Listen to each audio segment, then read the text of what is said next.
Am I the asshole for leaving the restaurant after my sister flirted with my girlfriend and made her uncomfortable? I've had this account for a bit, but I prefer lurking instead of posting. My 19 male sister, Haley, 20 female, not real name, is a very open and flirty person.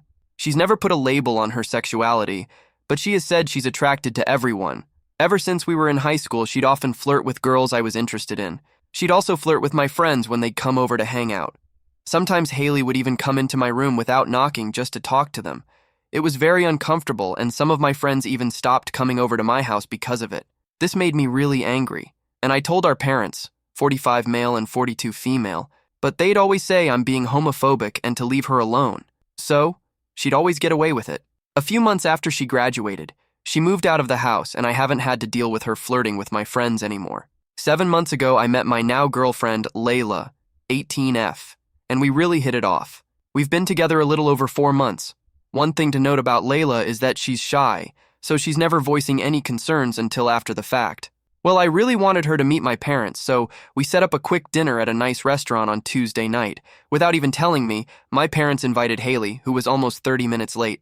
For the better part of the dinner, she would constantly flirt with my girlfriend. She'd give Layla compliments about her clothing, body, facial features, and even offer her number multiple times.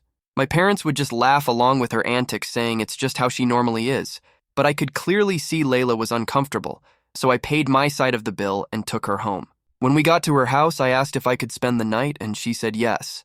And that's where I've been for the past few days. My parents and Haley have been blowing up my phone calling me all sorts of names, which has me thinking I was in the wrong. I haven't answered any of my sister's messages, but I told my mom where I am. When I asked Layla about it, she said the compliments were nice at first, but she got uncomfortable. So, am I the asshole for making a big deal out of my sister flirting with my girlfriend? Relevant comments. On OP's relationship with his sister. I'm already really low contact with my sister, and have been since a few months after she moved out. Last time I saw her was Easter for a few minutes. I'm thinking of going to LC with my parents, but my girlfriend says she would feel bad if this is the reason I stopped talking to my parents. I don't want her to think it's her fault, but I'm pretty sure she's going to blame herself anyways. Would your parents think it was cute funny if you flirted with Haley's dates? Haley has never been in a relationship long enough for them to meet our parents, which is why I think she has so much fun flirting with everyone. It just makes me angry when I can visibly see my friends and girlfriend getting uncomfortable with it. A few told her to stop before, but she didn't. That actually reminds me of a time one of her female friends came over a few years ago, and I hinted that she was pretty. My mom said I was a creep and had to stop stalking my sister's friend. I bet if you had a brother, your parents would be far less fine with this. I've often wondered that, and a few of my friends have mentioned it before, but my parents have always shut down the conversation before I could bring it up. Besides this, Haley and I used to be very close, and we had a bunch of stuff in common, but then she came out and it's put a huge strain on our relationship. I'm sure my sister was actually my brother. My parents would have said something a long time ago. I think they don't want to risk losing my sister and her claiming homophobia over them if they speak to her about it. Have you tried talking with your sister?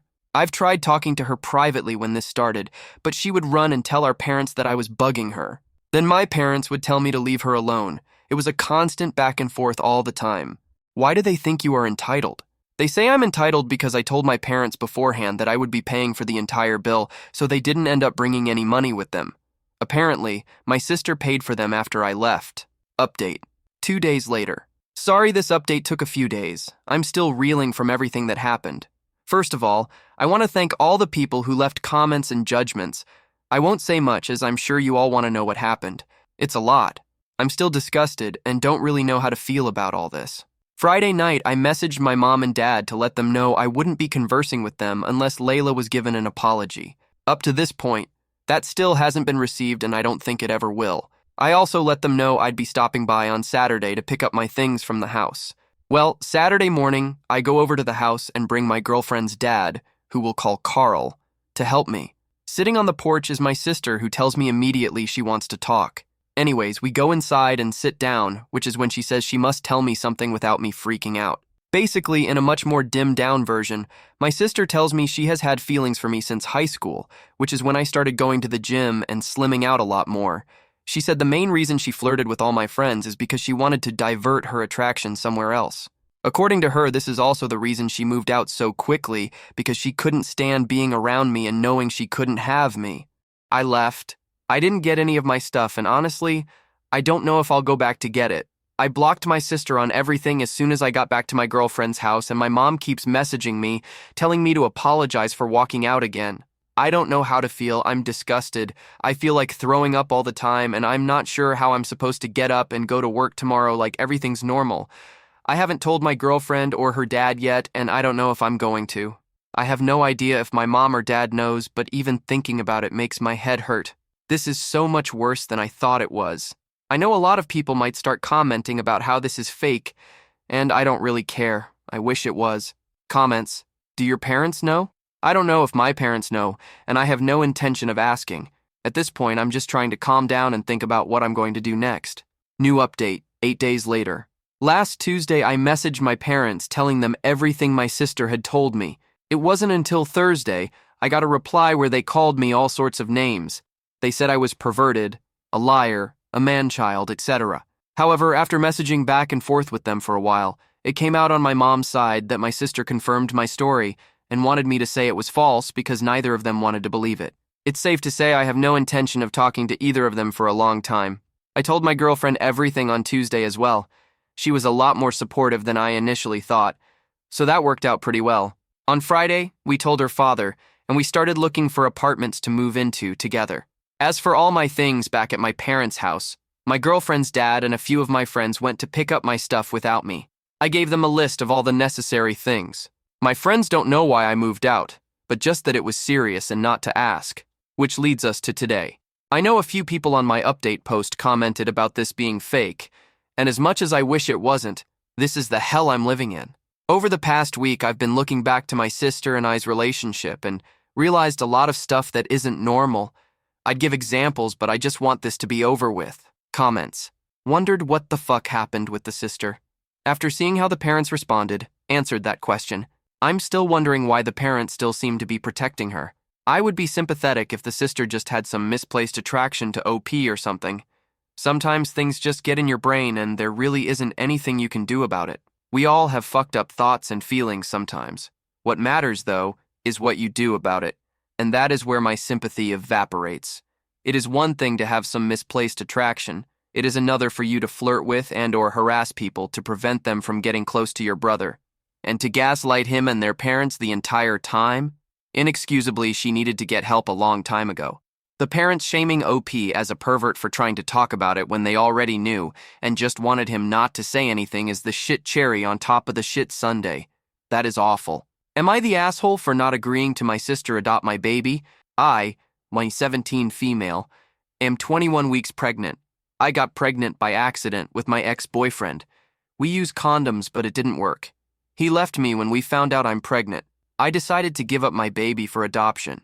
My sister, 24 female, is struggling with infertility. She and her husband tried for kids for 2 years. She miscarried few times. They tried in vitro, but she can't go along with pregnancy long enough for kid to survive. She doesn't have any fetus left. My sister always wanted a child who is biologically connected to her cause she thinks it's not the same bond with adopted children. I was having pregnancy appointment yesterday. She and her husband asked me if they could go with me. I said no. They said they would really appreciate it if they could go and see if the baby is healthy and hear the baby's heartbeat. I asked them why they wanted to do that. It was really weird for me because I know how they were heartbroken after their last miscarriage. They told me they just want to make sure their kid is fine. I was dumbfounded and asked them what the fuck they were talking about. They told me they thought that if I want to give up baby for adoption, that I will give it to them so they can leave child who is biologically connected to my sister. They never even mentioned that. I told them I'm not giving this child to them. My sister got mad and asked me why. I tried to stay calm and told her that I wouldn't feel comfortable with seeing a child who I don't want whole time and don't want to have complicated situation in family dynamics.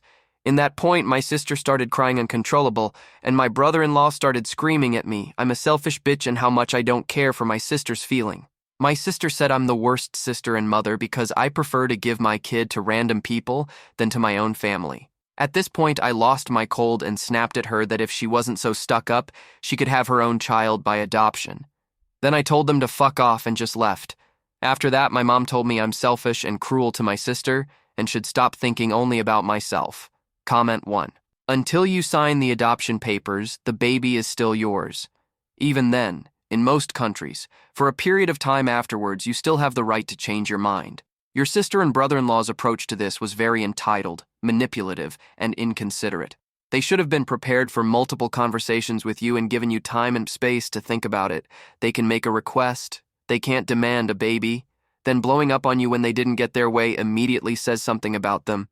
Bayu, the baby, will have no connection to brother-in-law, so how will he behave in the future? None of this instills confidence that they would make good adoptive parents. Whereas when you go through the adoption process, prospective parents must make a case to the agency and sometimes to you. Plus, they will be mentally prepared for someone who is not biologically theirs. Another consideration is that your sister adopting the baby will complicate your family life and the situation. It could be very stressful and difficult for all involved, especially the child as they grow up. Comment 2. They are not entitled to your baby, and the way they assume they are super off-putting. Comment 3. Not the asshole, adoptive mom here. Firstly, I'm so sorry you have to deal with something so complex and difficult. Secondly, thank you. You are growing and taking care of your baby, completely putting yourself aside. You are enduring a profoundly difficult and traumatic process to ensure the well-being of your child. In our first meeting with our social worker, she said, firstly, adoption is not about finding a child for a family. It's about finding a family for a child. And then she said her first and foremost priority was not the U.S. as adoptive parents, but the biological mother. Our worker was there to fight and protect the biological mother's wants and wishes. You are placing your child up for adoption. You will endure the physical, psychological, and emotional weight of this process. You are not an incubator. You are a beautiful, intricate, complex soul. Your baby isn't there to fulfill an emotional void of a broken woman. And I say that as an adoptive mother that had infertility issues. My son is not a doll to be dressed in cute clothes and take pretty photos. He's not an emotional support animal to make me feel comforted. He's a person. My role is to provide him with an emotionally secure, financially stable environment. My husband is emotionally mature. He's an active present father. We work hard on our marriage to give our children a safe home. I'm here to protect our son, to love him, and give him every chance to succeed. We give him a home of peace, a great education, hobbies that he loves, sports, and access to therapy if he chooses it. He's not here to make us whole. That's too much to put on a child. What our son does know is that he is loved deeply, that his biological mother did everything she could to protect him and keep him safe. We speak of her with respect and gratitude for making the hard choice she made for him. Your choice of family should bring you peace, not more trauma. If you don't have peace about anything, it's not the right path. May you be treated with honor, respect, and love for this process you are going through. May you have peace and joy in your journey ahead. So this is the end of the story. Tell me what you think about these stories in the comment section. Like and subscribe for more videos.